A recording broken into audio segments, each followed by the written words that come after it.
असू दे, पुन्हा असू दे, अमेरिका असू दे, लागलं ते हेलिकॉप्टर माणसं आणू, ते हेलिकॉप्टर माणसं आणू, ते हेलिकॉप्टर माणसं आणू, हेलिकॉप्टरने मतदार आणू असं म्हणणं म्हणजे मतदारांची सगळी व्यवस्था करायचं ठरलेलं दिसतंय.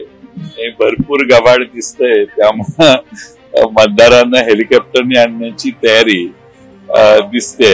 आणि किती आमचे विरोधक पैशाने गब्बर आहेत आणि किती प्रचंड मोठी त्यांच्याकडे ताकद आहे हे दिसतंय.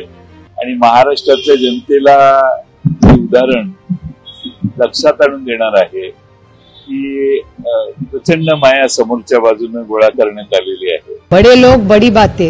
एखाद्या पक्षाला जर मतदार फेऱ्या करायला हेलिकॉप्टर जर परवडत असेल तर मला असं वाटतं मी माननीय प्रधानमंत्र्यांनाच प्रश्न विचारतोय, विनम्रपणे विचारू शकते की बाबा ह्याची जांच झाली पाहिजे.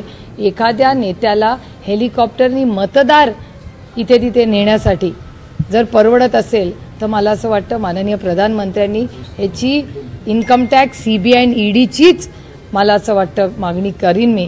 कारण हे प्रचंड चिंताजनक आहे की एवढे पैसे आले कुठून हो, एवढं डिमॉनिटायझेशन झालंय, नोटबंदी झाली आहे, मग हे कसे पैसे आले कुठून एवढे सगळे.